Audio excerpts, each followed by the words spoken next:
Is it breakfast?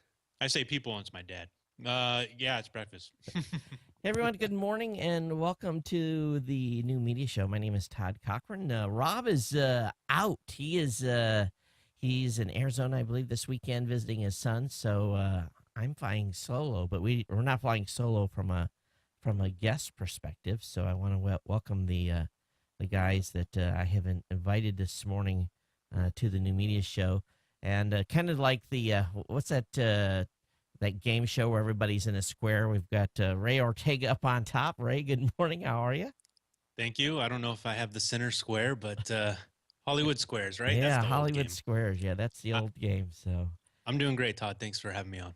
and of course, if I can get the lower thirds right, and we've got Mike Russell on this morning, Hi, and Todd. he's coming all the way from the Isle of Wight. So it's a little bit later in the afternoon there in the UK for you. Yeah.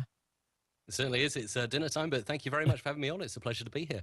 Yeah, and it's just it's kind of weird how the time zones get you because it's breakfast time here. So It works out, man. It works out. Everyone's in the right spot. It's not too late, not too early for anyone. Well, yeah. maybe Todd. It's a little early. So I had to kick a couple of kids out of bed this morning because they've got ACT exams. I don't know what they do in England and the UK because here the two big tests that they have to take for kind of like pre-college entrance exam is ACT and SAT. And my daughter has taken the ACT once before, and the scores weren't as fantastic as they needed to be. And you can take it again, or you can take it as many times as you think you need to take it. And this is essentially her last shot. So I just woke her up because they're leaving the house in about 30 minutes to. She's sitting down. Her and my son are sitting down to take the exam. So, of course, they're happy to do that on a Saturday morning. You know how teenagers are. So, I bet. I bet. I wish I could get. It's funny the extremes, right? I've been up since probably 5 a.m. because my daughter won't stay asleep. So when they want them to sleep, right. they don't. Vice Yeah. versa. And it's kind of funny, too. It's events that they want to go to. It's like, man, they don't need an alarm clock. But in the events where it's like, do I really have to go? It's, you drag them out of bed kicking and screaming. It's pretty, it just drives you nuts. And teenagers, my son, I don't know. It's that she's a senior. She's graduating this year. She's 17. My son's 15. The boys are easy because the boys, you just tell them, you screw up, you're going to get knocked out, right? That's just the way it is with, boys to, it's just there's that, what's going to happen, if you mess up. But with the girls, it's not like you can say I'm going to knock you out if you mess up. It doesn't work that way. You have to be sensitive and be understand. And I'm really a sensitive guy. Ha ha ha. So I've got all that to look forward to. Mine can't even talk yet, so all of that to look forward to The, in the the future. Navy, the Navy teaches you sensitivity, right? And hey, it's a gentler, kinder Navy now. So now, not your Navy probably is a little bit more, pop you and you get in line. When it was when I first came in, and of course I'm retired now, but when I first came in and back in the 80s, that's dating me, the early 80s, if you screwed up, you could get took out back and have not a fist, but a finger put in your chest. And, maybe someone 2 inches from your nose spittling in your face as they're screaming at you at the top of your lungs, and you got the message real quick. But I think the way it is today, they can't even scream at them, let alone tap them in the chest. So, good old Apple. Hang on. Is this your Mac Mini going bye-bye? Yeah. Turned into little icons. iCloud says I can't back up. I can't find the server.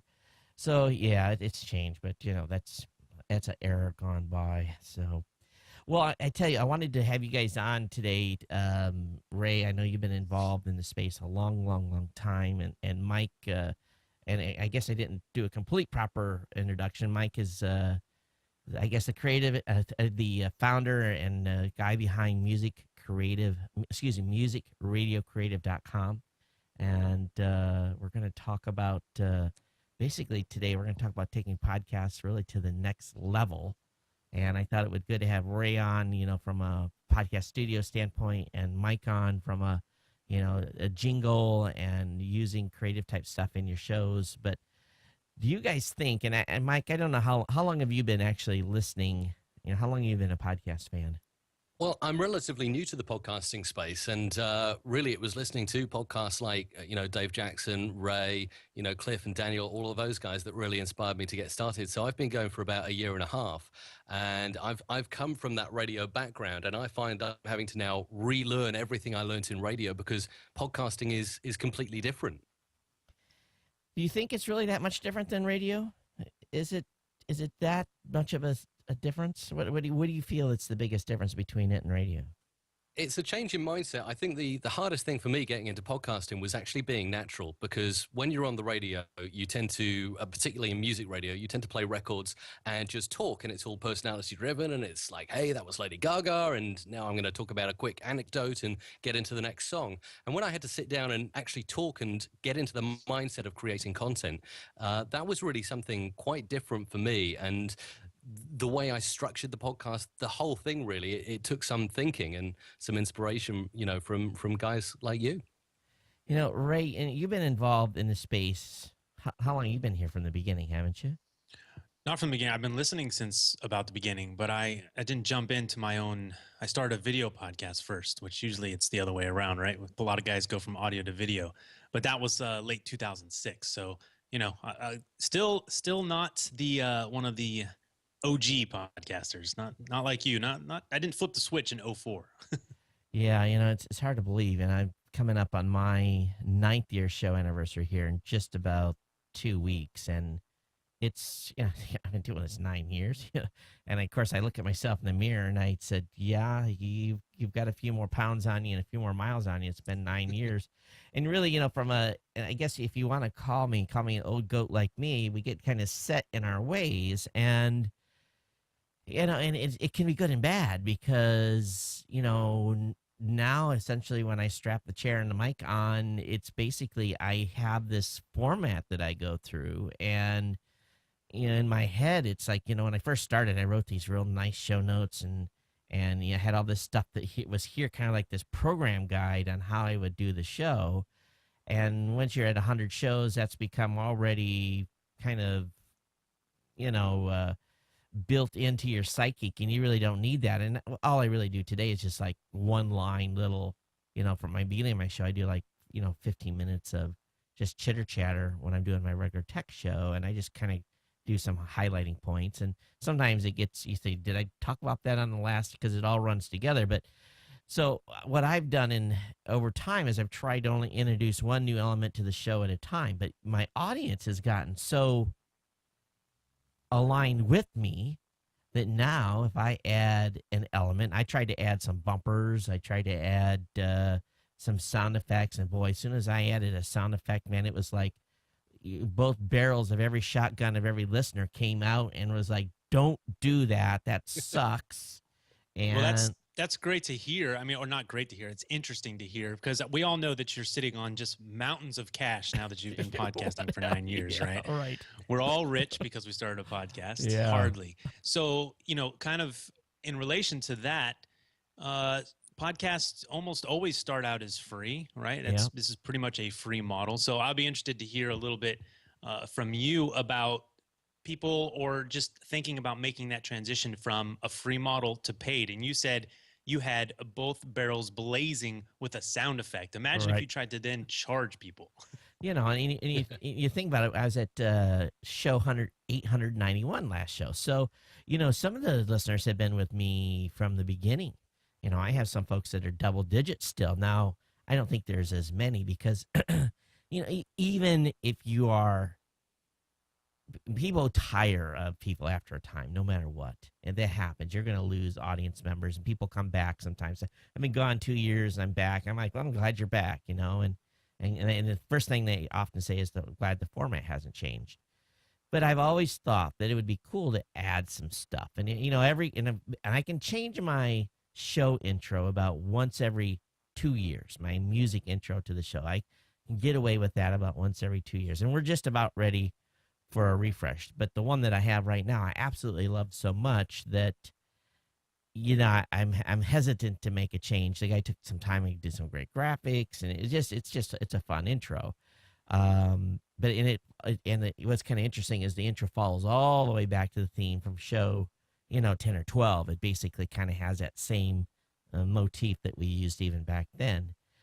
But, Mike, for guys like you, and you're doing creative and you're putting stuff together for content creators, do you find that you mostly get new customers from new podcasters, or do you find that you're getting responses from folks like me that have been in the space for a while and are looking to change things up? Where do you find most of your customers coming from?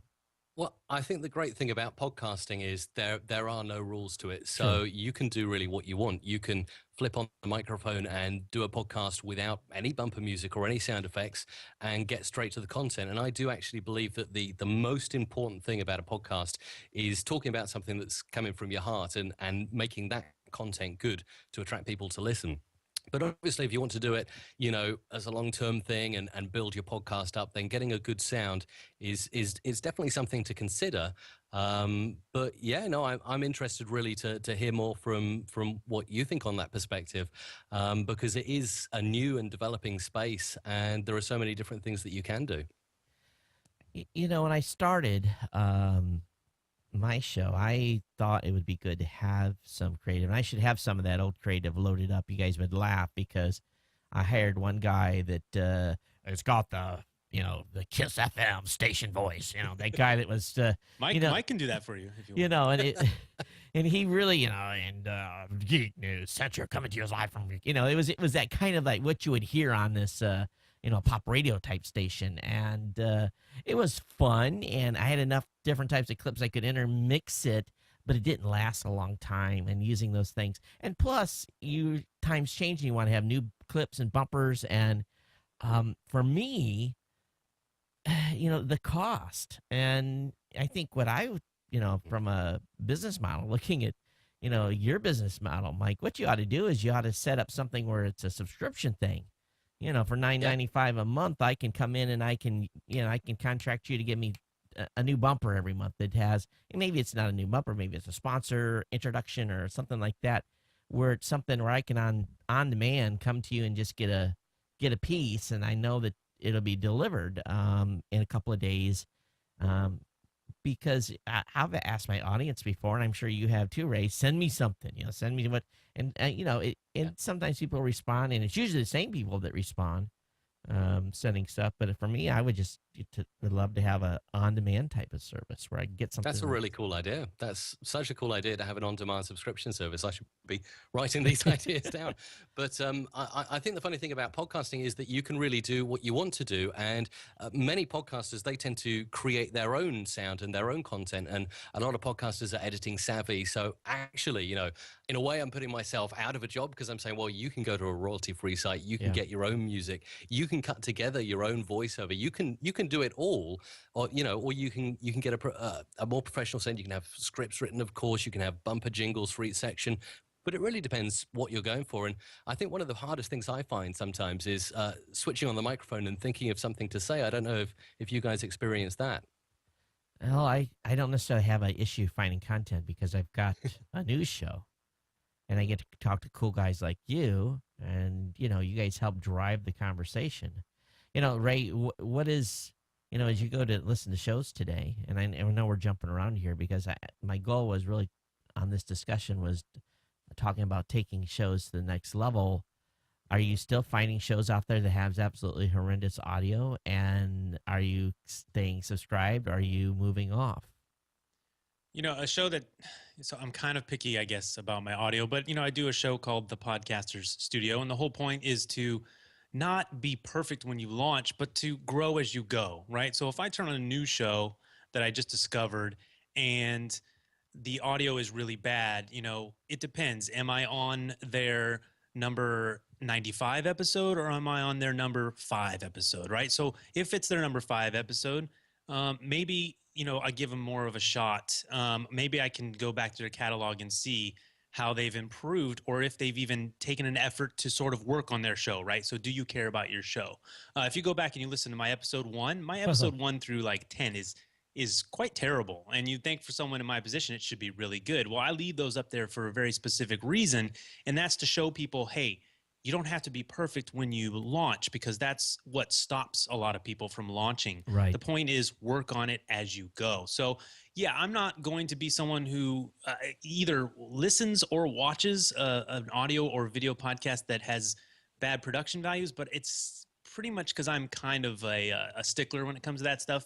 That is half of what I enjoy is good production, and even you in your studio there, Todd, it's talking head, but look at all the cool things we get to see. You do live switching, so for me, it makes it interesting because I'm kind of a geek when it comes to gear, but it doesn't take much to get up and started with quality. I would say it's even easier these days. If you look at what I'm holding here in my hand, and hand holding is not a good idea to do that, but this is a $35 mic.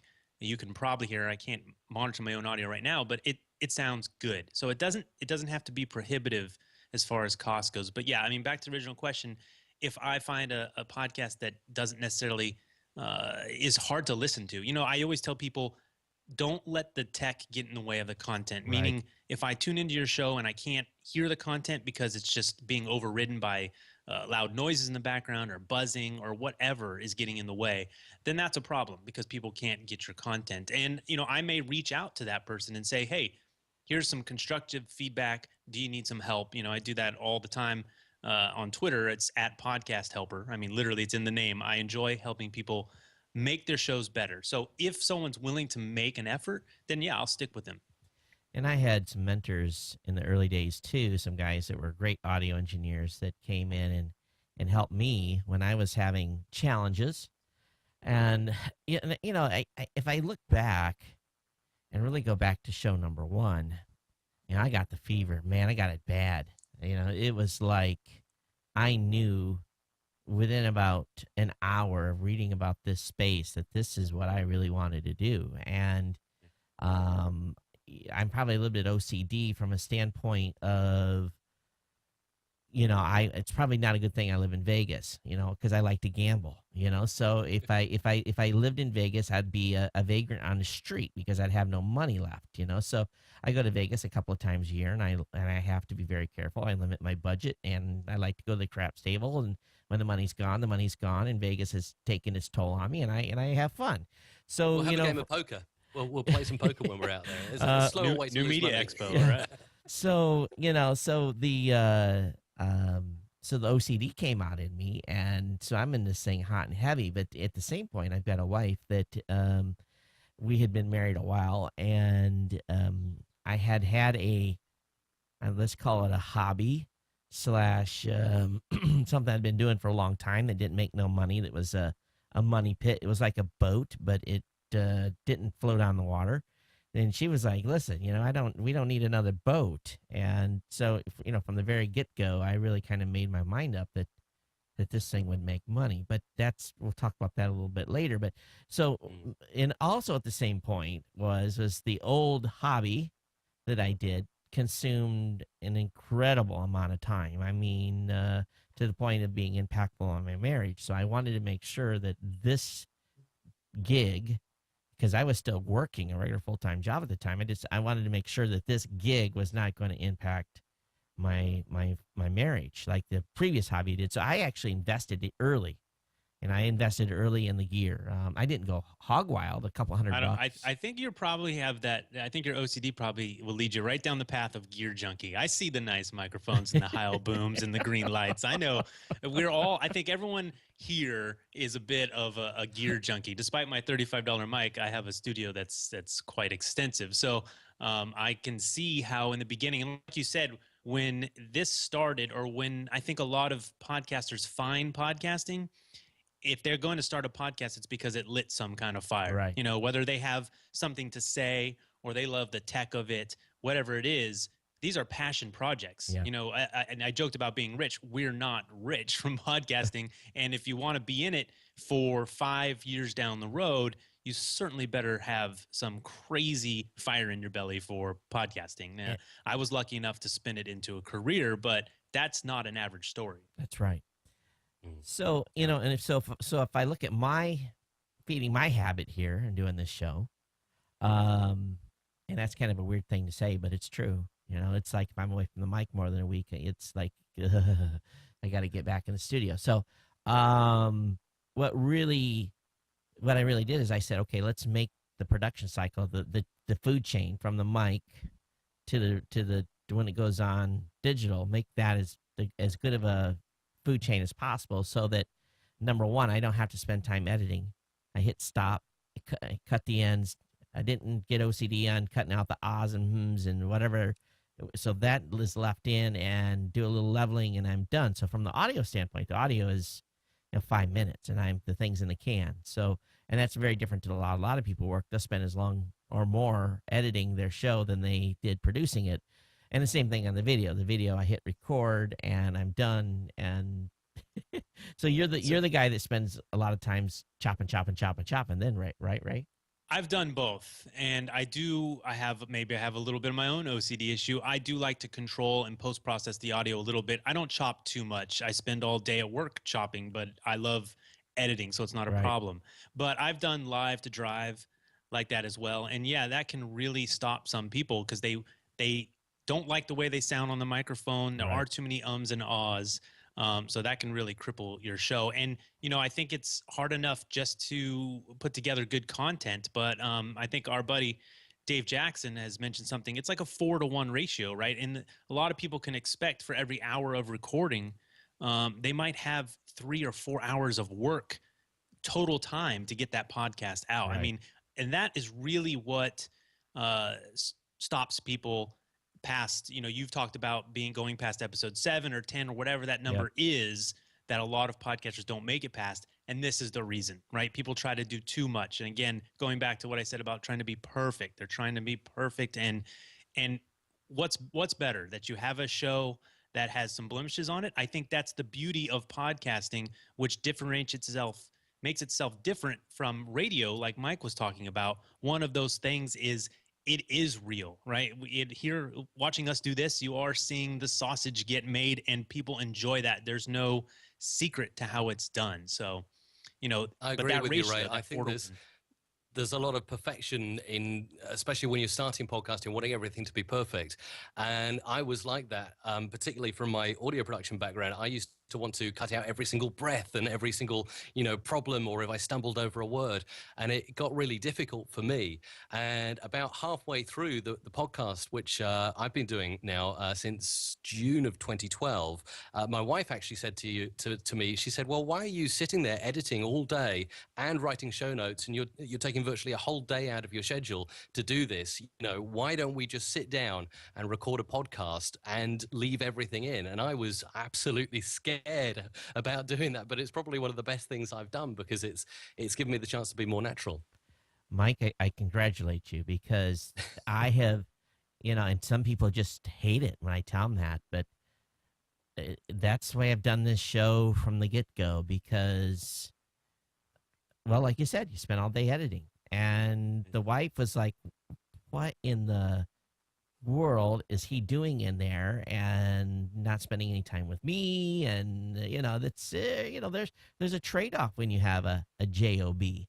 I live by one thing, because like I said, I do like to have control over my stuff, and I'm a recovering perfectionist, right? So I once heard, don't let perfect get in the way of good enough, right? So if it's stopping you from producing content and making a podcast, then what's the point, right? It doesn't, if it's not perfect, it's not going to get out there anyway. So get out there. The whole point is about having a conversation. I now do a show, Podcasters Roundtable. We do it via Google Hangouts on air, and it is start the recorder, and whatever happens, and in the recorder. And I tell you what, it's the most fun I've had on a podcast. Both you guys have been on. It's just, we get to geek out about podcasting, and that was the whole point. And the blemishes and all, the blemishes are some of the best parts. It was International Talk Like a Pirate Day, and we went crazy, and that's not going to be taken out. Arr, by the way. And I think and I've told my audience too, I've told them, I said, when this is not fun anymore, I'm quitting. It has to be fun for me, and I have to be excited to be able to do the show. But anyone that's doing content, it doesn't matter how long you've been in. There's sometimes you need a break. And for really the first 3 or 4 years, I did not take a break. I felt when I lost my dad, and it happened on my 200 show anniversary. I felt, and it was the day I was supposed to record show 200. I felt so bad about not putting that show out that I recorded a 5-minute segment saying, I'm sorry, I'm not going to be here, where I think the majority of folks would have been like, I'm family first. But and not only were we going through a family tragedy, but I also was like worried about my audience, but it ended up being one of the best things I ever did, because then my support group came in. My support group was my listeners, and thousands of emails came in, and it really kind of it ended up being a good thing, kind of in a weird way. But from a recovery standpoint, but you have to take a break once in a while. You have to step away, and I try to take at least a couple of weeks a year. And usually I'm doing something else. I go to CES, and I'm still creating content, but I'm not doing this show or the other show. I'm doing something else, which is still fun, but it breaks up the monotony.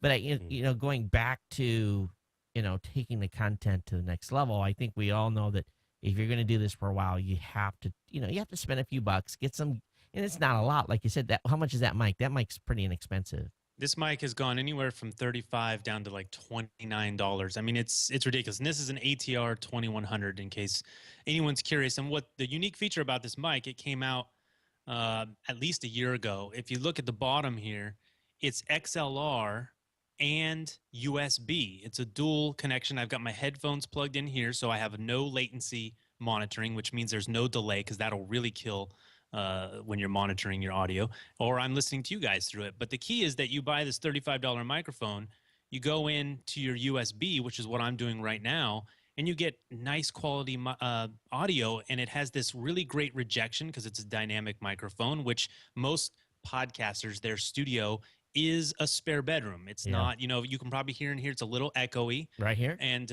yeah. So, but this grows with you. It used to be you bought a USB microphone, then you decided, hey, I'm going to get a little bit more production savvy, and I'm going to get a mixer, and the USB microphone becomes a paperweight, right? So, Right. But this one goes right into your mixer there via XLR, and so it's a great, starting microphone. It could be the only microphone you use, but the point is that it's $35. So this is a hobby. People have, they're gamers and they spend $60 a pop on a game. So I'm quite certain that you can invest $35. There's free software to plug into your computer. I'm obviously assuming you have a computer these days. It's sort of a given at this point. Go to the library and record something, maybe if you can't, if you don't have a computer. There's always a way. But the point is, the barrier to entry is very low. It's a little tech know-how, right? Still not the easiest thing in the world. People get very tripped up when they start hearing things like RSS feed and some terms like that. But, it's not hard. It's not expensive to start producing good quality content. And, you're talking about a $35 mic, and you don't even want to know what this mic cost. And in all reality, that mic that you're holding in your hands probably sounds just as good as this mic here. This actual mic is actually designed for someone to be singing into it. It's not necessarily, it works great for, spoken word, but it's also a mic that a professional musician could use for, laying down tracks. And I look at the tech too, the tech's crazy. And let me see if I can, what camera view I have. We'll put up this camera view. So, here I call this mission control. See? Geek Junkie. Gear Junkie. Yeah, I knew it. Gear Junkie. So I know Todd. So what my wife has been saying, let's, can you consolidate a little bit, and let's, so you're a creature of habits, right? So, so I said, well, maybe we can do something different with the audio. Maybe I can record audio differently. So one of the guys on Google Plus was selling something the other day that he had just gotten from B&H earlier in the year. So we're going to be trying to use this. This is a Tascam. Yeah. I'm going to put that in, and maybe that will, in the very near future, will be my master audio recorder. But just look at that. That'll just fit in, that'll go with me traveling as well. And it does a nice job, and it replaces a standalone computer that's recording the audio. And I guarantee you the audio that goes into this is probably better than what the machine that I've got a professional audio machine, but from Sweetwater, but it probably is going to sound better than the machine that's, cost me a couple $1,000s a number of years ago. And no crashing. And no. And what was this? This was that's about $300 retail, and that's yeah. That's even high on the high end for that kind of gear. So you can you can still go a lot cheaper than that. But I think ultimately I've gotten a bit of a gear junkie here, obviously, but I've been fortunate enough to be able to do that because the show turned into a business, and the show was able to. I was able to afford to be able to buy stuff. And I think I'm in a studio configuration right now. Last year, we said no more capital investments for 3 to 4 years. And there'll be some software upgrades, but, it took a lot of money to get to this point. And we're going to just... What was the point, Todd, that you realized that this was a business and not just a hobby anymore for you? Oh, I knew it was a business from October 17th, such 2004, I think is the date. I knew just based on what I told you before that I'd have to get to a point where it would make money. Now, I kind of come up with my own internal clock probably within the first 3 months of starting the show. Now, I gave myself a 2-year timetable and I didn't set an amount. I basically said I want to be able to have, pay for my hosting and everything. And hosting then was very expensive because there wasn't unlimited bandwidth. We were doing all kinds of crazy things to keep the content up because it wasn't cheap, and that changed the whole game too when some other players came into space. But I said 2 years. That was the number I put on it, and I was actually profitable by July of 2005, and I had something. But I was also from the very beginning had that goal to have a sponsor and everything else, but. There was a huge, and people don't even debate it no more.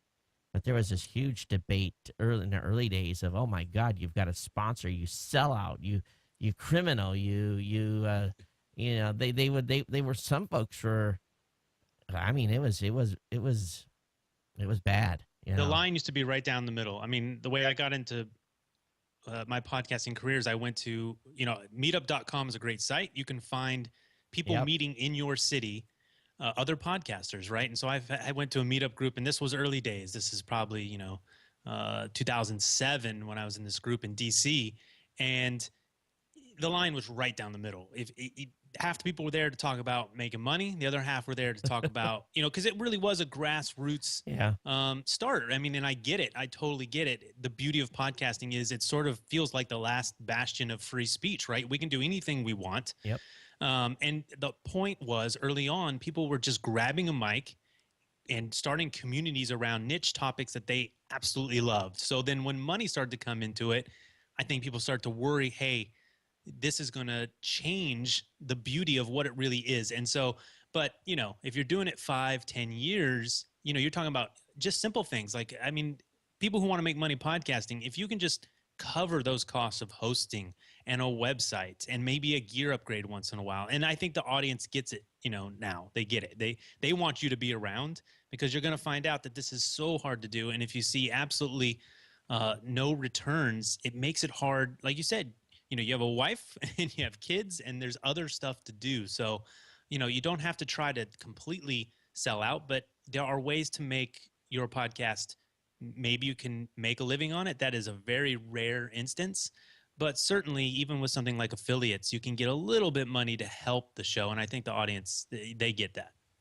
And I was a blogger first. A lot of people kind of forget that. And I actually was blogging 3 years prior to, maybe 2.5, before I was actually doing started the podcast. So, and I'm still today, I'm not like this super great writer. So I have folks that I'm fortunate enough to be able to pay people to write on the website. So for me, the point of presence of my website was very important because I was building a brand as a blogger, and I had, this, was writing about tech and just stuff that I wanted to, and I'm much better expressing it via spoken word than putting it out there in writing, because sometimes people read my stuff and they just cringe, and sometimes people listen to my show and they cringe too, because I destroy the English language at all times. But Hey, bad bloggers podcast and bad podcasters blog. That's when I say it. It's hard to do both really well. But the key though was that I knew too that to have a show, I just copied everyone else. I went and looked at what the big boys were doing. I looked at what CBS was doing. I was looking at what the Howard Stern show was doing. I went to all these folks and I looked at all their websites. I'm like, they have a fantastic point of presence. They put some time, they put some money into their website. So I spent money at the very beginning out of my pocket to make sure that the website looked good, and the audio quality to me was important in the beginning. And I really think that those things that I did consistently, they've obviously paid dividends, over time. I still today cringe when the podcast awards are coming up. We're going to start nominations on October 1st, and the nominations just flood in thousands. So I think we'll get 3,000 to 4,000 podcasts that will be nominated. And I always download. We divvy out the categories to the listeners that have volunteered to do the reviews. But I'm always opening a spreadsheet, and the first thing I do is I load 20. I load 20 shows up, because we've got the URLs, and I load them up, and I go to their sites, and I want to throw up, because I look at their websites and I'm like, this is crap. What's compelling for someone to want to come to this website? I want, when people come to my website, to say, whoa, what's going on here? Let's stay more than 3 seconds. Let's take the 15, 20, 30 seconds to make sure that this is a site that I want to look, because you've got literally seconds to impress someone when they come to your website. And if your website sucks, they're gone. They won't even get to the content. They may find you in iTunes, but for me, the website presence was as important as the content. Definitely. It's something I always struggle with, is writing the show notes over the podcast after the podcast ends and putting it on the website. But I know that's important for Google to pick up on all the different keywords that you put in there, and for you to get visitors to your website who maybe discover the podcast for the first time. But also another benefit I find is that people will actually go to the website if you give them a reason to in the podcast. If you say, oh, we've listed a link in the show notes, and maybe they'll leave a comment and interact with you. So yeah. Go ahead. Here's one thing I do. I was on a podcast review show one time, and what I did? I took the perspective is, I said, let's look at your podcast and your website based on what you need to basically qualify to get a podcast award. And I went right to, I don't know if it's on the Blueberry or Raw Voice site, but I went to what you guys, all those like 20 different things that you look at, that a website should have. And I think you need certain things to qualify, right? Well, we basically gotta have the feed and stuff like that. Yeah, and let me read the rules. It's it's right there. We the review process. What do? Is we verify the podcast fits in the category. And are you talking about what your site is branded for? Or is the name? If you're talking about baseball, do you talk about baseball? We verify that the podcast has, done a number of shows. We verify that the podcast has been creating shows within a time limit. We look at, I don't actually have the grading sheet on here, but I've told it publicly. You can find this. We look to make sure there's an RSS feed. We look to see if the iTunes is a link is on the website. We look if there's a contact link. You don't have to have a telephone number for you to call a hotline. We don't make that as a grading. We make sure that there's some branding. We look and see what you're putting in your show notes. Do you have just a one-liner? Is there a description? It's just some very, very basic things and it's not rocket science. It's stuff that, we look at the web design. We listen to the sound. We look at the show format. Again, relevance of content, and then these things that we look at on your website that. If you're a listener, you would not believe how many times we'll get, because what we do is we, right off the get-go, we narrow the podcast down to like the top 50 in every category, and that's what we hand off to the reviewers, or the number of nominations we hand off the top 50. And it'd be amazing that the shows that are like, let's say they got the sixth number of nominations, and it's a weighted grading scale, so the number of nominations is important. But the first thing is you go to their website, and boom, there's like, how do I subscribe?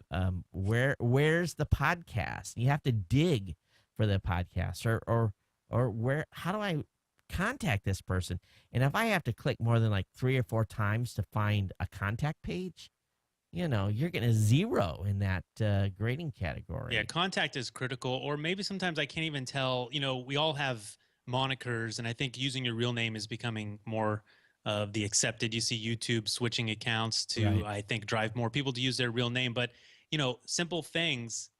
We did a podcasters roundtable on podcasting pet peeves, right? And Yep. it was all these things. And I'm always telling people, plan to be successful, right? When you start a podcast, expect more than just your mom and your cousins to listen.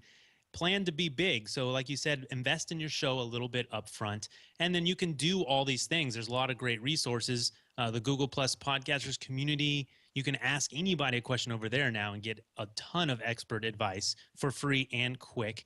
And like I said, I'll send people to Your Metrics for Getting Award. It's a great place to start judging your own site, your own podcast. Start there. iTunes has a whole spec page. I think there's more available on the iTunes page about setting up a podcast than people would even realize. It's all there. And when it comes to YouTube, they have like the YouTube's Creators Playbook, I think it's called. And they basically tell you how to succeed on YouTube. So there's all kinds of great places to start off and get the answers right from the source. So I think that's very important. And the people who are planning to be successful or care about their show, there's these places they can go to get easy information to start off and just make their show consumable. Because like you said, the internet is very fickle, right? And I think you have a stat about if you click the play button on someone's audio player, and if it's not streaming within like a few seconds, right? If there's a delay because you're using some free host that caches on a really slow server, you're gone. You've lost the person. And Mike probably understands all this about branding too. In iTunes, your show art may be the one chance you get to actually have them check out your show. Mike, you've been in this a short time from not from an audio standpoint. You've been doing this a long time, but from actually a podcast standpoint. What were some of the things that you looked at when you were getting ready to start to do your show? And I know you were very fickle about the audio, but how did you handle getting your site ready and all that stuff? What did you find to be the most frustrating thing? Well, for me, starting up, there really were no rules. So the first thing I had to think about was, what is it that I want to get out of doing this? My plan wasn't to make money directly from the podcast, but it was simply to point people towards what we were already doing with Music Radio Creative. So I guess that was the reason I named it the Music Radio Creative Podcast. Of course. But yeah, getting everything together and getting it started, it wasn't too difficult for me because I'm quite a geek. So I kind of found the ways of doing it. But listening to the podcast about podcasting certainly helped me and gave me loads of inspiration. But then once I got a website up and we had a mailing list already built for Music Radio Creative, so obviously the people on that list are already interested in audio and jingles, and I kind of thought those guys are probably going to be interested in listening to a podcast as well. So when I emailed that list, immediately there was interaction and there was encouragement to continue. And I think really that was the driving spark for me to continue, because I could have pod faded after a few episodes had I not have seen that initial spark.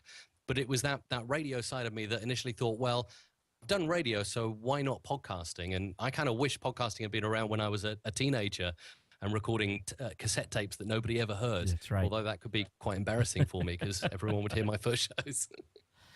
Don't you think, though, that, the majority folks that are getting into this space, they don't have a background like Mike. So they are excited.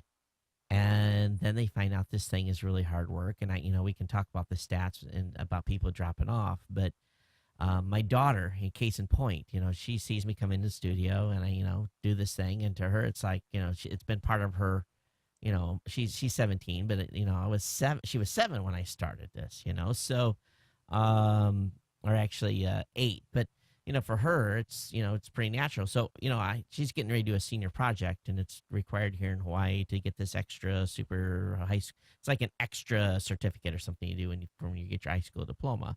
And she's going to be doing a little talk show on reaching teens and some of the stuff that's going on with their generation. And we're kind of a community outreach type of show. And so, I said, okay, ready to get started in your project. And she comes in, sits down in the studio. Okay, let's go. And I'm like, oh, really? Okay, so let me get everything. And I just played along. And I got everything turned on and hit record. And I said, go. And she looked at me, and then it kind of dawned on her, what do I say? And so then we kind of rewound a little bit and spent a few days and went through kind of some ideas and formatting. And, it's like, I can just, in my mind, I'm screaming, read the first 2 chapters of my, my book, even though it's dated, that will get you going. But we kind of mentored her and got her started. But I think a lot of folks are of kind of my daughter's mindset. They just want to go, and we all know that there's a little bit more planning. If you want to succeed, there's a little more planning you have to do. And thank good for guys like, for Ray and Cliff and all the folks that are doing, shows on getting started. And, that really, you can send them over there and say, go listen to these resources. And if they're serious about it, they will. Those that don't probably don't make it to show 7. But those that do probably, they have a fair chance of making it in this space. And I think something will happen when you're podcasting that will encourage you to keep going, because those that find it's too much hard work or takes too much time out of their day will pod fade, like you say. But there will be something, I think, that sparks after you've started that keeps you going. For me, I mean, it's the community interaction, it's the feedback, the comments you get, the emails you get. And I think it brings a whole new kind of person into your world. I often hear the phrase a much more qualified lead, because if they found your podcast and like what you're doing on your podcast, then they're going to be a perfect person to connect with you. I mean, what sparked yourself off, Todd and Ray, when you first started podcasting? What was it that kept you going and made you think this is good, this is a good thing to do? Ray?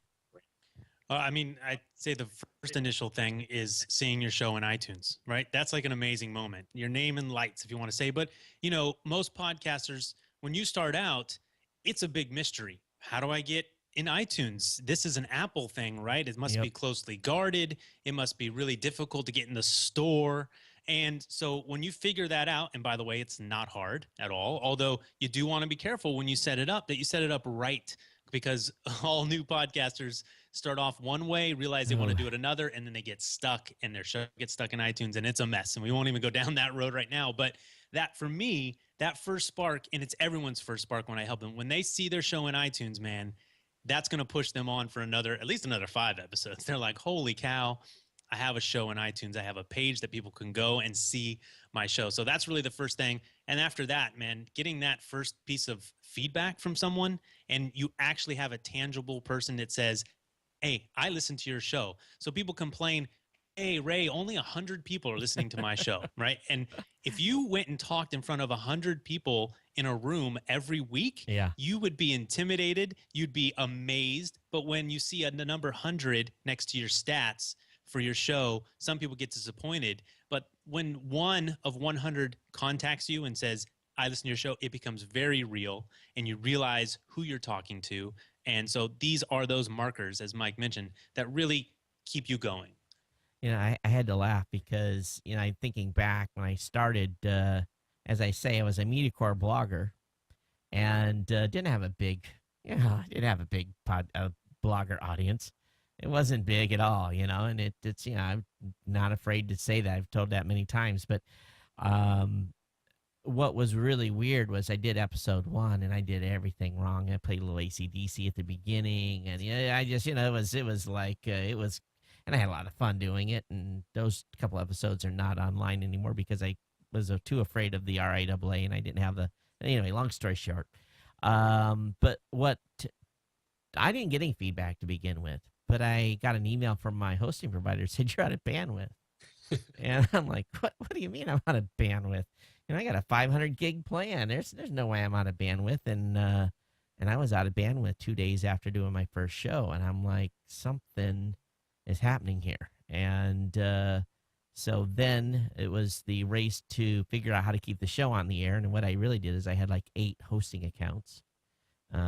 Each show got published on a different hosting account. And then at some point that didn't work. We had to make some changes. But very, very quickly. And of course, it was, I'll be admit, it was good to be in the early days because the numbers of people that came in were incredible.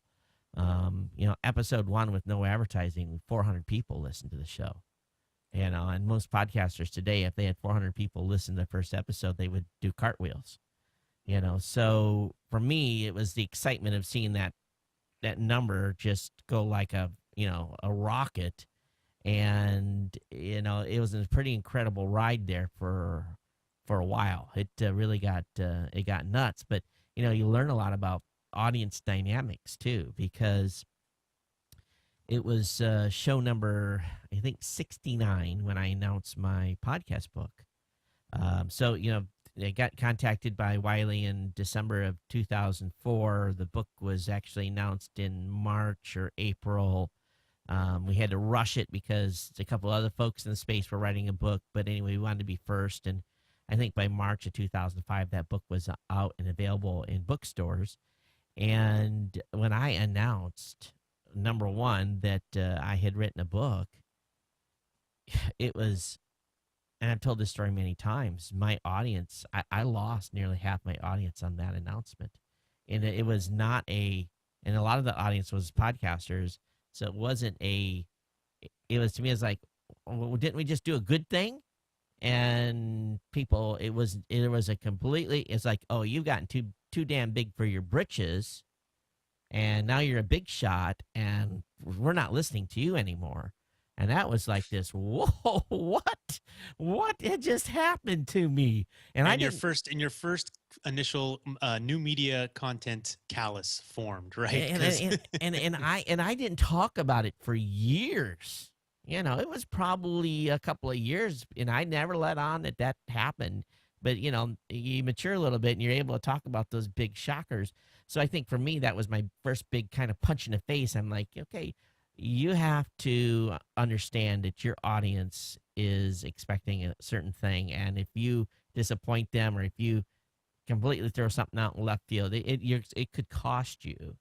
And that sounds kind of weird, but I don't want people to be afraid to make changes to their show. But understand a change to the show or a change to something you're doing could affect someone's perception. Because it's like you read a book. You got a character in your head, right? Or if we've never seen each other, we have a visual image of one another. We meet each other like, oh, you didn't look like anything like I thought you looked like. And so that happens with your podcast too.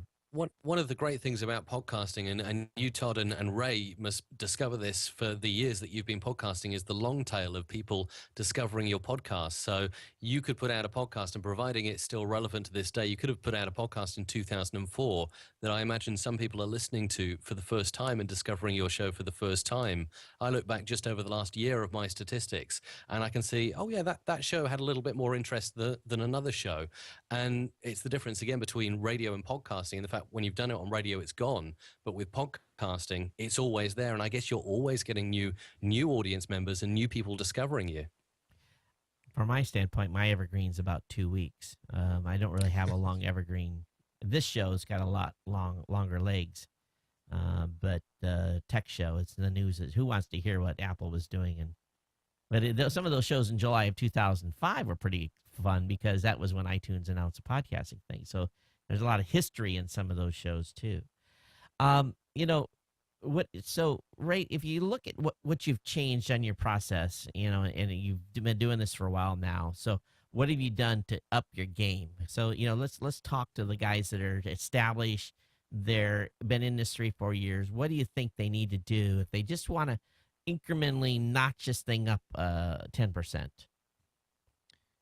Well, obviously gear is the easy fix, right? I mean, if you're using a headset microphone and you're 50 episodes in, you could take a smaller step like this ATR here. You could go with a mixer setup. You might want to do Skype interviews. So if you're a solo show, and we talked about, yes, maybe you are extremely passionate about a topic, but 100 episodes in, it may be even hard for you to find something to say that is extremely useful for your audience.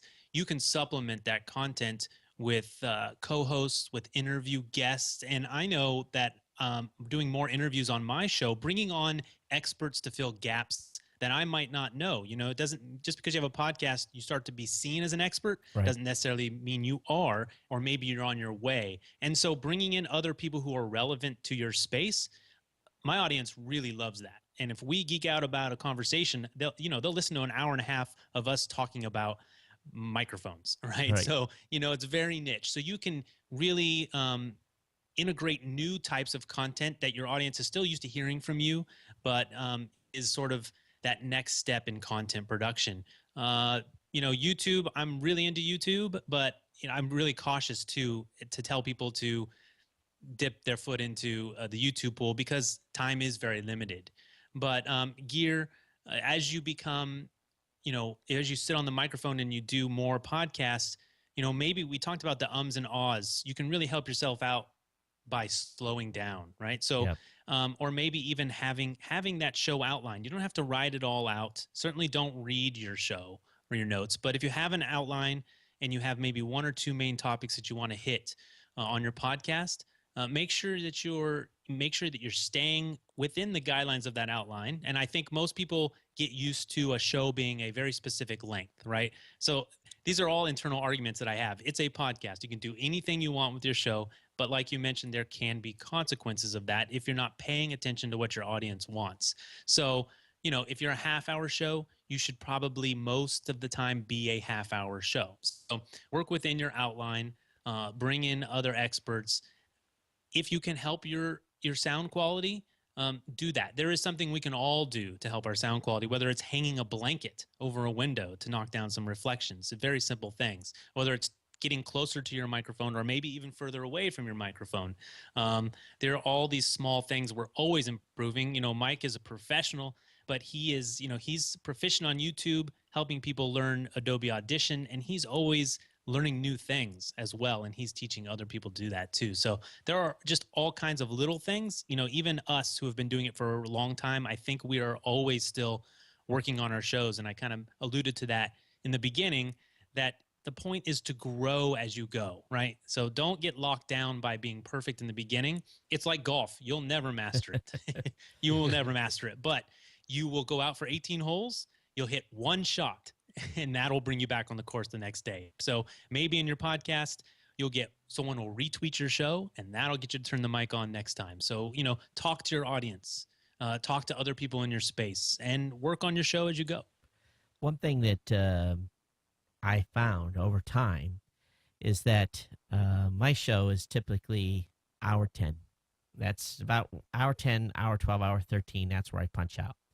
And so I have, from time to time, went an hour 20, hour 22. And when those shows happen, I apologize. But if I have two shows that go long, I see a dip. I see a drop in numbers. So what I have always tried to do is if I have a show that has went long one time, like I had a show that my last show went long. It went an hour, 22 minutes. So on the next show, I will make sure that I'm off at an hour 10. You have to respect their time. They've built you into their life. They've given you so much of their time already. But when you exceed that, it irritates them. They won't say it, but psychologically they say, man, this show's went too long. So, I have to cut myself off. And, I'm like, even right now, right over here, I'm watching the clock. I know where we're at in this sequence. That's a very radio thing to do, Todd. But I don't watch it where I have to worry about a break. But I do, I get into this a little while and I make sure, okay, we're still okay on time. But on my own show, after a certain point, I'm over here looking and I'm like, man, cut that out, cut that article, cut that article, cut that article, because you got to make the time limit. So I think it's important to make your time. I don't think the time is important just so as long as you stay within those constraints. I think it's really important. And then when you bust the constraint, you know, apologize and say thank you for staying to the end, and don't abuse them. Like, because I've done 3, 4 in a row that were 10 minutes over, and this is what you see. You see this noticeable drop off of people, and guess what? They may never come back. Yeah, I mentioned feedback and getting feedback, and if I made that sound easy, it's not. You mentioned in the beginning you don't get feedback. Most people, they'll contact me and say, I've done 25 episodes, and I ask for people to write in or call in. They don't, so don't get discouraged by that. Right. It is a high bar to meet for someone to give you actual feedback. So don't think your show is failing. And you talked about most people won't tell you if they're upset. Only, sometimes it's the one person who has the irrational complaint. That's who's going to contact you. And the squeaky wheel sometimes gets the oil, as you hear, and people will react too fast and fix something on their show that isn't necessarily a problem. And so you have to be really careful with feedback. But yeah, understand that people are out there, they're listening, and most of your best audience members may never, ever get in touch, but they'll let their fingers do the walking right to the unsubscribe button. So. And I'm gonna, Mike, I'm gonna let you get in here in a second. Sorry, Ray and I are hogging the mic on you, but here's what and I took some notes from a guest we had recently, and I'm truly trying to work on. And like you said, you learn from people you have on. So here's some points she brought up, and I try to look at this list every time I get ready to do a show. Number 1, tell a story. Number 2, how do I know you? So in other words, I need to make sure you and I are having a relationship. I have to speak visually. So we're doing an audio and video show today. So I need to remember that I'm speaking also to an audience that's purely listening. So I have to remember I'm talking to a blind person, because they are really blind to any of the visual effects that we put up here. They can't see our hand gestures and anything like that. So you have to change inflections of your voice. Talk to them as an individual.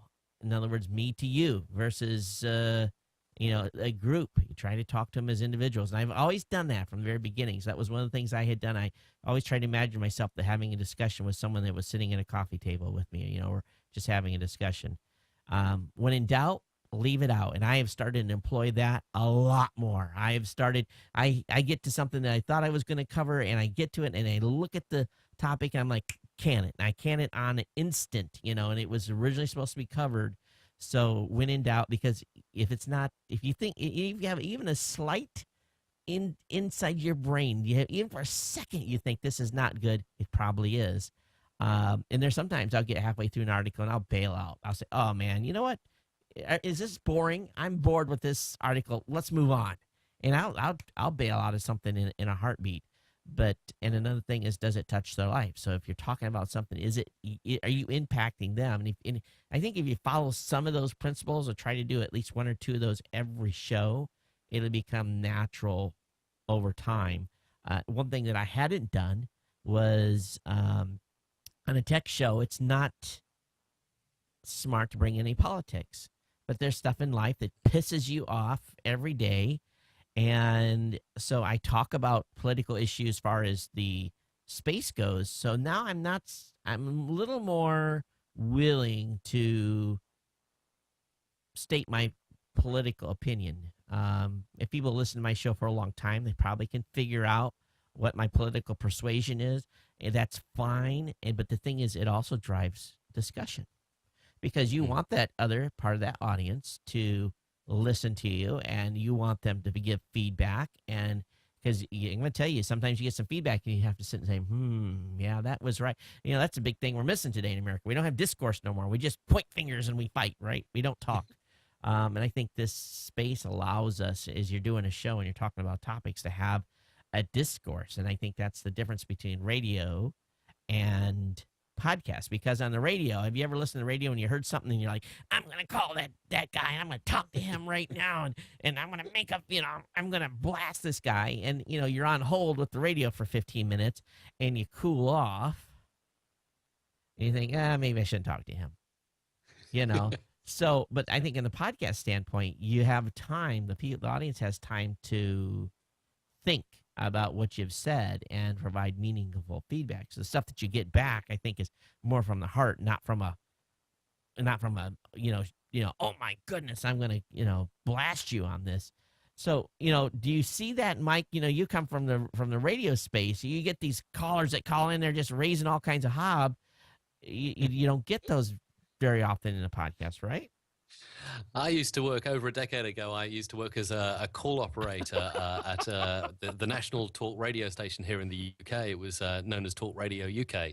And we got all kinds of people calling in and venting off. But of course, they always vented off to me before they got through to the on-air personality. So I kind of filtered them out or calmed them down. Sometimes we'd take calls live to air, and that was a lot of fun. And, I think you can do that on podcasting. You can mess about with taking callers live if you live stream and bits like that. And depending on how controversial you are as well, it's quite likely that you could get some interesting feedback. But I think your audience gets to know you over a time, and like you were saying with your shows, Todd, you will reveal parts of your personality, parts of your life, your family, your political persuasions, and I think people get to know you. And I guess with a podcast, if they don't like you, they just unsubscribe. Okay, not listening to that Right. again. But if they like you and they like where you're going and who you are, they're going to stay there.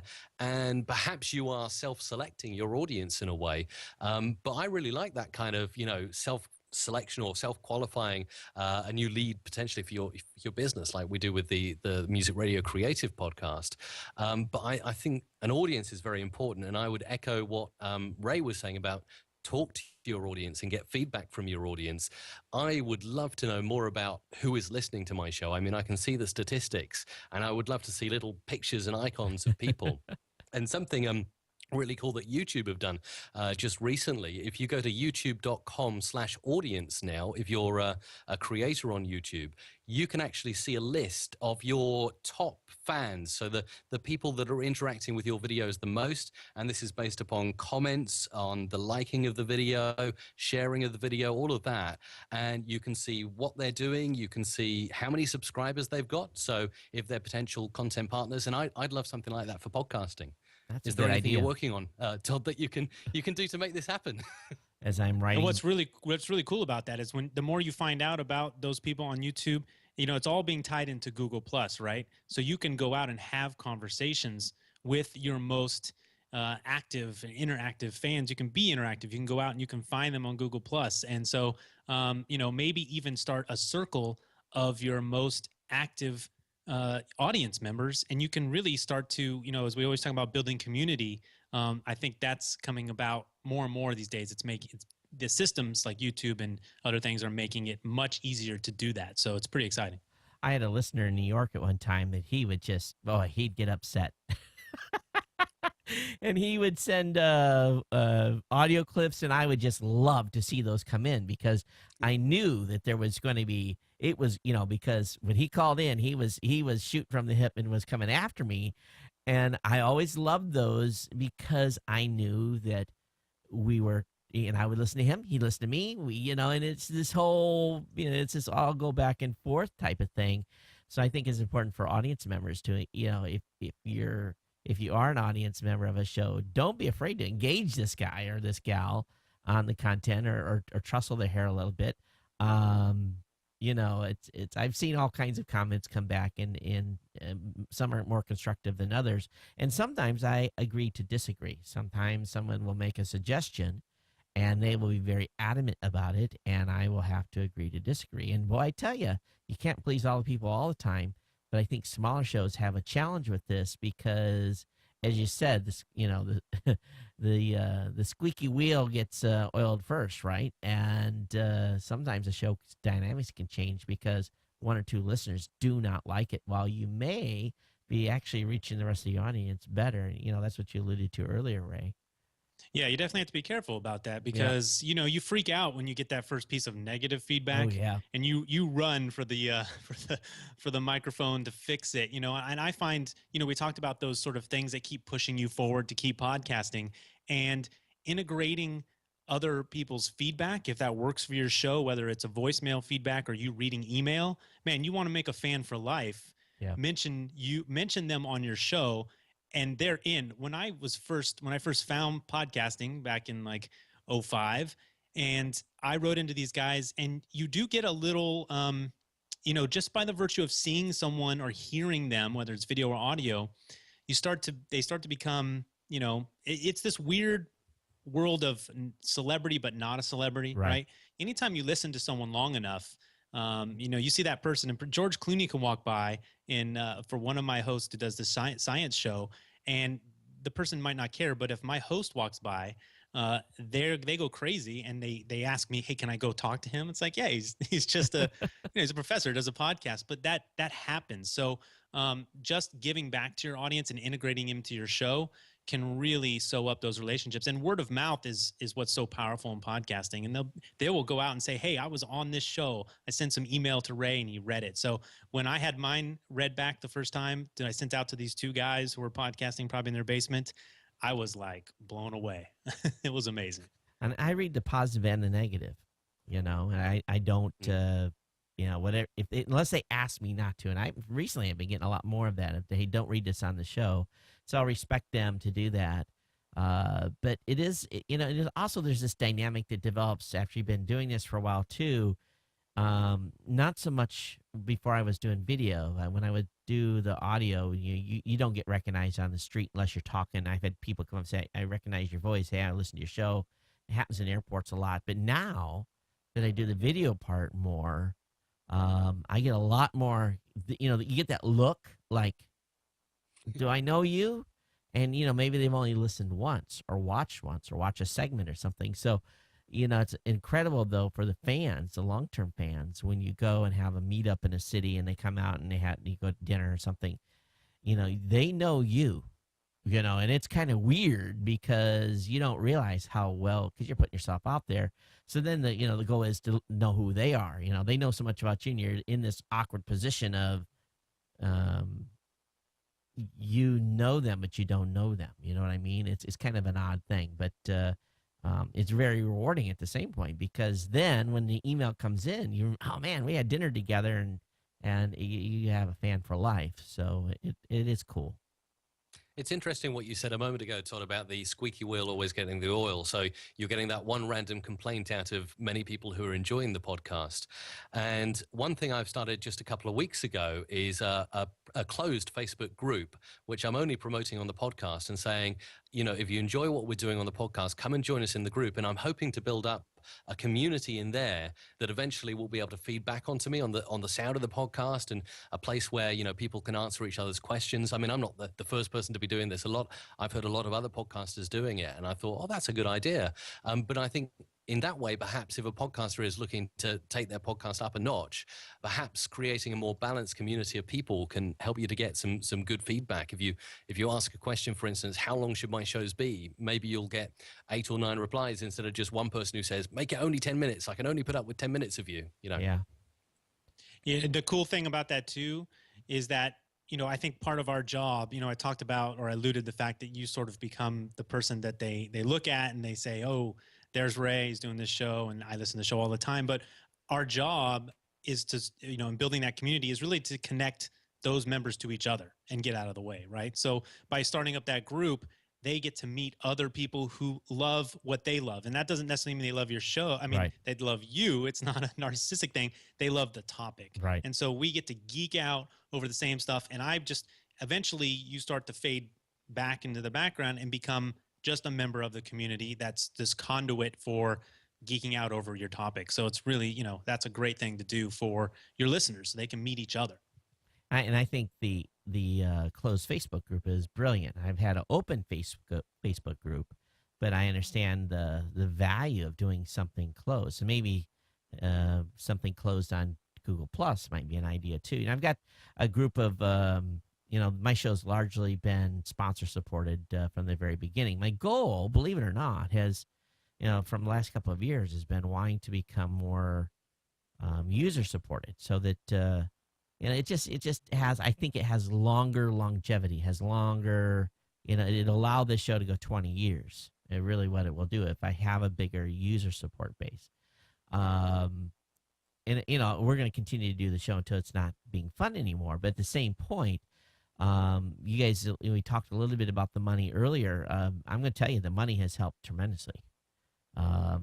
Be able to pay the bills, keep my lights on, feed my family, is important. Now, I have a slight advantage because I'm pulling a pension from my being retired military.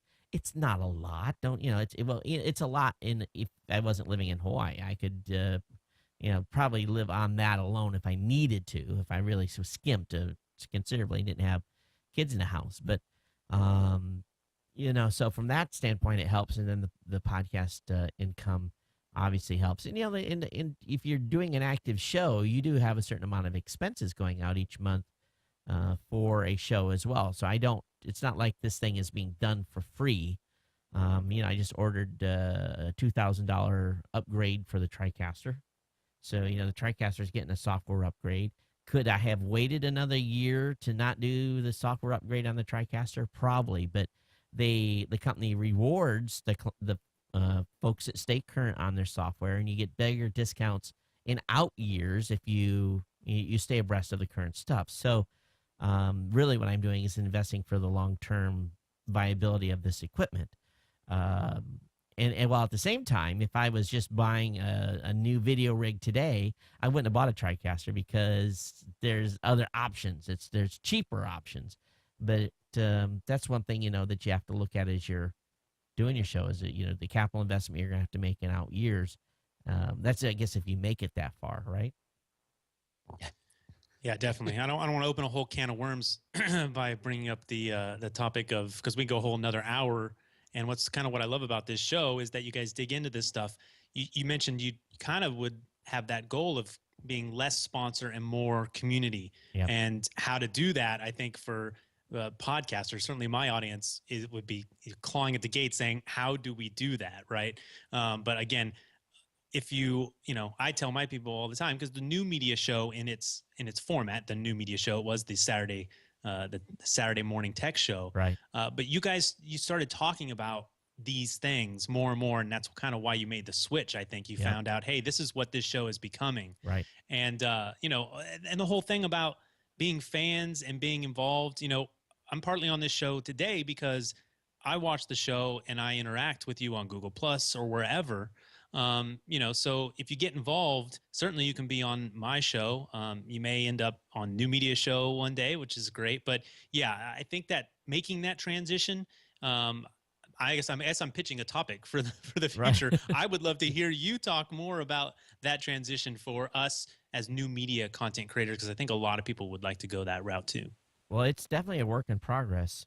It's been a couple years work in progress. But, this show to me, Rob's off in Arizona this weekend, and I have to give credit where credit's due. Rob has booked the majority of the guests that have come on the show, and Rob has some great contacts, and he's got a heartbeat on what's going on in the space by, working at Microsoft and charges of a podcast directory over there. And this show has, for me, it's not about the fun. It's about the education. There's been a couple of guests on here that have wowed me. I mean, and there's like I'm typing notes while we're doing the interview, and I'm going back and I'm listening to my own show. I never listen to my tech show, but I find myself listening to this show. And I'm thinking, what did he say? That was one of those aha moments, and people like to share, and sometimes they share stuff that maybe they would not normally share. Even in a business meeting, but oftentimes someone will say a little nugget that'll drop, and you'll be like, "Whoa, what was that?" And let me examine that a little deeper and kind of figure out what he was talking about there, and that can lead to business. I hate to say it, it's almost like getting business intelligence, and that's probably going to turn some people off from being on this show. But at the same time, we're small enough like of a community at this point where we're still all sharing, and we're still in the infancy of podcasting, and even that we're here almost 10 years, and the next year will be the 10th anniversary of podcasting. But, there's a lot of smart people out there doing a lot of smart things, and I love to listen to smart people talking about, different ways of doing things. And I think that for doing this show, for me, that's been the value. Well, that's a key. Like to people who are thinking about getting in podcasting, this is maybe a secret. It's not so much a secret, but if you want free consulting from me, just have me on your show. Right. Do an interview, right? So you can start a podcast. Say you want to be the best Superman and you want to be Superman marketing guy, right? But you don't know where to start. You start a show. You have all the best minds. When you ask someone, hey, do you want to come on and be a featured guest on my show? You're going to get hours and hours and hours as you build a catalog of free, amazing advice. So that's a little secret. Podcasting lets you in and gives you contact to maybe someone you weren't able to have a conversation with before. So that's really cool. When I do a 24-hour podcast every year, and I always tell people, if you want an education in podcasting, you stay up for 24 hours with me, and when you get done, you'll know everything there is to know about podcasting, because we can cover it in 24 hours if we talk straight. And we do. And to me, that show's always been a lot of fun. Getting the guest list together to get someone to call in at 2 o'clock in the morning is challenging. But, so I've called in at 3. I think I was on at 3 in the morning last time. That was awesome. And that, you know what? You talked about writing notes while your guests talk. That's what I did for the first couple of years. I'd listen to podcasts. I wrote notes. I used to get in trouble for having one earbud in at work. And they say, Ray, you got to take that out. And I'd sneak it right back in because I had to learn more. So yeah, I mean, that 24-hour podcast is a lot of fun. And I'm always willing to stay up at 3 in the morning. You're right. It is an education. Yeah. So check that out. So that's one of the things I really like about podcasting as well, is there is a lot of cross-promotion and cross-pollination of ideas. So, I mean, pretty much anyone can be on anyone else's show, really. And that's a great thing. It's a difference to radio. To get on the radio to talk about your ideas or your passion would be extremely difficult unless you knew the right contact or the right journalist. But yeah, I would be interested to hear from you, Todd and Ray, how you make yourself more available to be a guest on podcasts, because I guess podcasters are always looking for good guests to improve their shows, right? Yeah, they are. My challenge is time zone. That's a killer for me. Say it on your show, right? As with anything else, if you want feedback, you need to ask for feedback. If you want an iTunes review, you need to ask for an iTunes review. And if you're available to be on other shows, tell people, hey, I'm available. I love going on other shows. Some people may be intimidated to ask you. Some people may not know what that process is or think it's some super secret thing, right? It's not. Just ask. And you can do this on all your social platforms and Twitter, Facebook, Google+, whatever it is. But, put it out on your show, because the people who want to have you on, they're listening to your show. And what's kind of weird about this show is we're starting now to get pitched. We're starting to get pitched guests. And we haven't taken any pitch guests yet, but we've gotten the attention of some PR agencies, and I'm getting pitches by folks now to have folks on, and I'm like, they have nothing to do with new media. Why would they be on it? But they're starting to see value, and when you start getting pitched by the PR people too on your show that someone's listening and they feel that you become a voice. So that's cool when you start getting those type of requests for someone to appear, to be interviewed. And obviously, it usually happens when someone's getting ready to release a book and there's a big press push. And I always love the ones that, hey, Todd, I'm a fan of your show. And they go on to say something and I reply back and I'm like, great. What did you like about the last episode? And you never get this response, So, okay, tell me you're a fan, but please prove that you're really a fan. It's great, though, that, people are pitching to come on your show and seeing the value of podcasting, because I still think it's a bit of a struggle at the moment to prove that. One thing I've noticed from my experience of doing the Music Radio Creative podcast is we've had a lot of our talent that we use on the show to talk about their life story and how they got started as voiceovers. And since I've started doing that, now occasionally the odd email will come in from a voiceover artist who clearly sees the value of podcasting and says, I'd like to be a guest on your show, please. Or, maybe not as bold as that, but it's kind of like, oh yeah, it'd be nice to talk to you about some ideas on the podcast. And I think more and more people are recognizing that podcasting is the way forward, really. So while you're talking about the voiceover stuff, why don't you go into a little bit? We're wrapping down here. Believe this, we've been at this an hour 23. Time goes fast. We can go for 3 hours. But Mike, what exactly do you do at musicradiocreative.com. You can say it in any order. If you type it into Google, Creative Music Radio, Radio Music Creative, it should still come up. Well, that's good. I don't know why, but all those three words seem to match. So at Music Radio Creative, we're really about creative audio. I don't think I've got my elevator pitch quite down yet, but I'm working on it.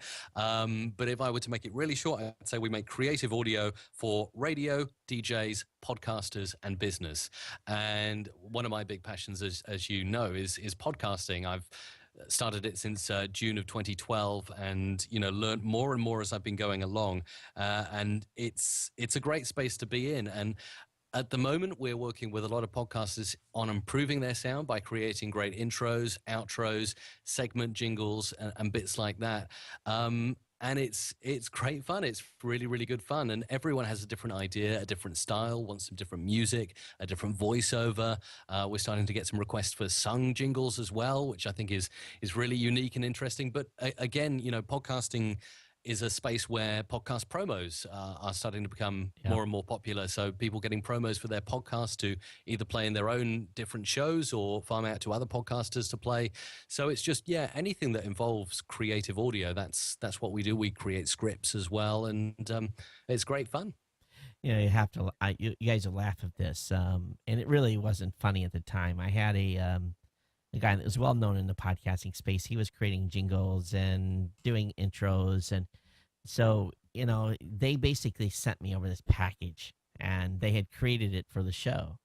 And I listened to it, and it was one of those things. I was like, it's okay. It wasn't like this super over the top stuff. And so I introduced it in the next show. I got some new intros for the show, and guys, and played them. Oh my goodness. The reaction was swift and harsh. Those jingles lasted one episode. I mean, it was like, whoa. So I think when you're doing jingles, it's good to be, and I had nothing to do with the creative process. And that guy coming up with those jingles. So I think it's good for content creators to, even though say I'm not creative, you're doing stuff. So you have an idea. Make sure you share that idea with, when you're hiring, folks like you, to say this is kind of the feel of the show, and this is what it kind of should go around, and give some history. And that helps you too in the creative process and putting something together. Don't be afraid to say something, because if you don't, you might get something that you weren't quite expecting. I think that's part of the key with Mike and his wife Isabella, who run the show over there at Music Radio Creative, is the personal attention that they'll give you.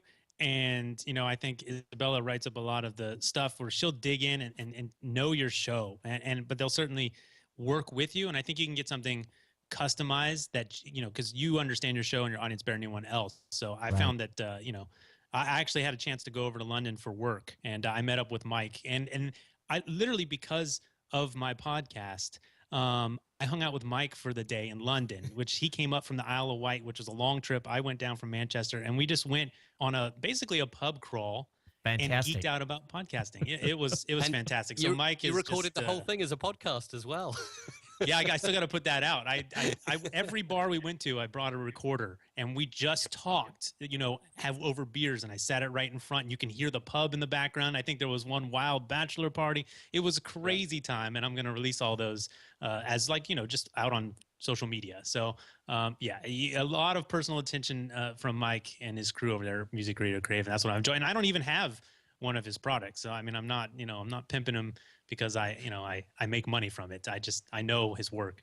My mouth is watering thinking about London, because I've been to London 4 or 5 times. Man, the first thing is fish and chips, baby, and some pub food and beer. Yep. Cheers. It's a wonderful place. But then you see, we feel the same way over here in the UK about coming to the States. And I mean, I love, I'm a fan of Las Vegas, clearly, because NMX is a place that I'm going to in 2014. But after NMX, Isabella and I, we've got the opportunity to spend an extra week or 2 in the United States. So we're going to go down Highway 1 in California. Nice. And I think that's going to be awesome. So it is going to be awesome. And that time of year, it probably won't be convertible weather, but I'm sure you're going to have a great time. Absolutely. So So as we're getting up ready to wrap up here, Ray, what tell the folks about what you're doing?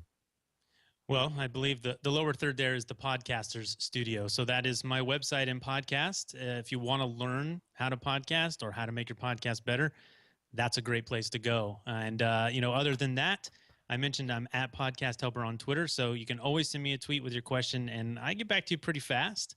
My full-time job, I was able to take my podcast originally was a show, believe it or not, all about picking fruits and vegetables. I won't dive into that, but I spun that into a full-time career where I get to produce podcasts for a large organization in Washington, D.C. So I like to take all the knowledge that I've learned from the time I started when I was taking notes from other podcasters to producing podcasts professionally, and I share that on the Podcaster Studio. I have a great show called Podcasters Roundtable where we literally get new podcasters on a Google Plus Hangout on air every time.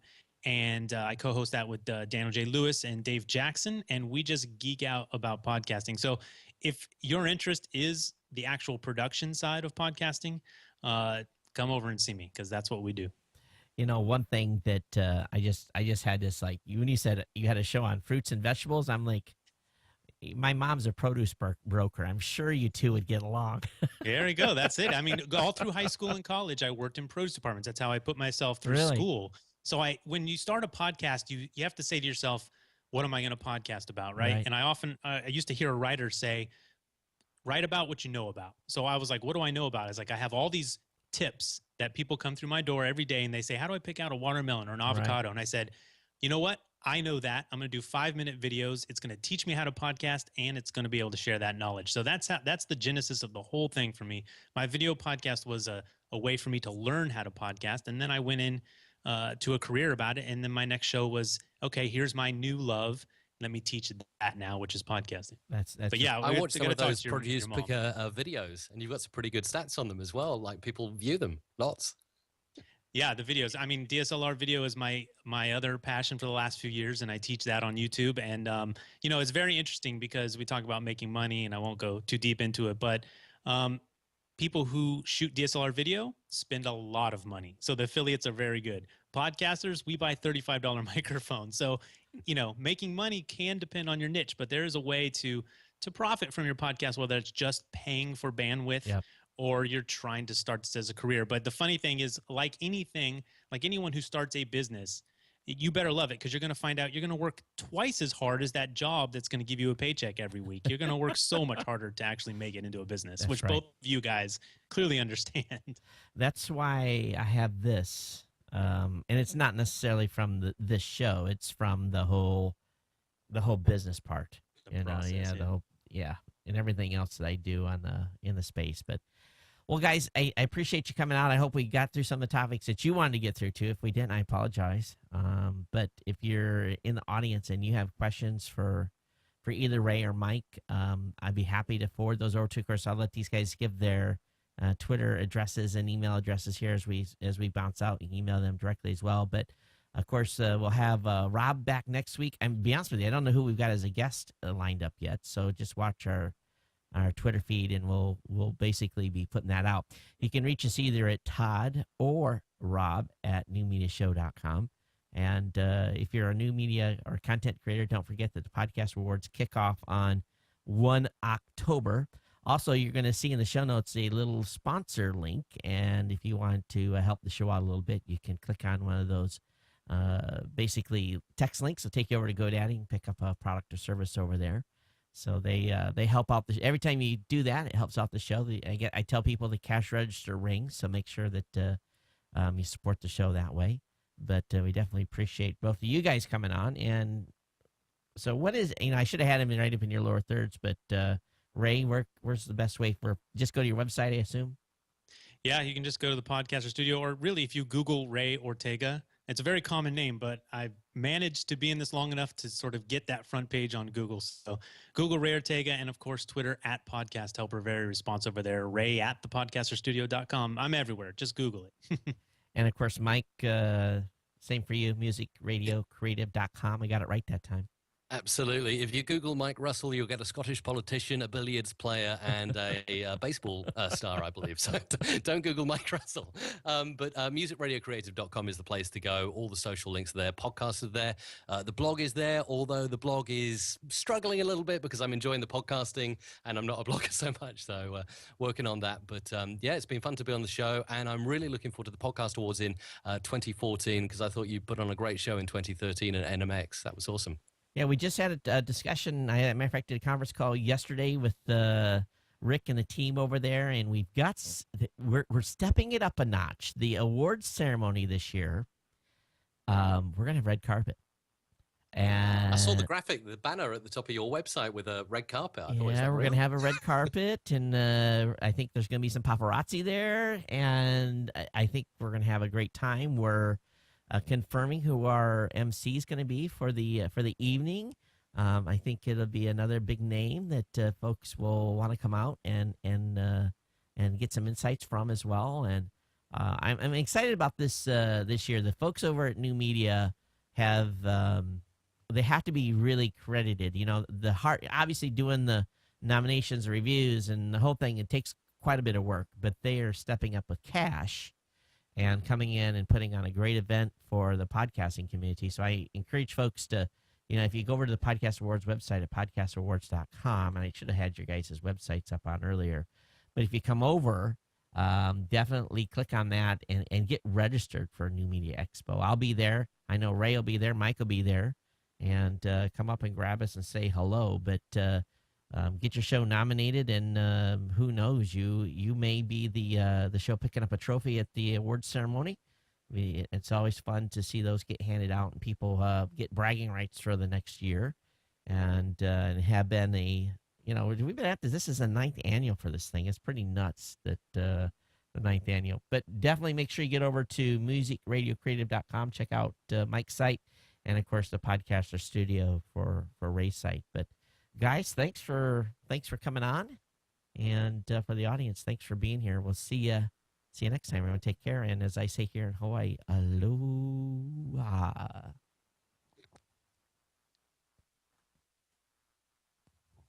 Those of you on YouTube, we'll see you later. Okay.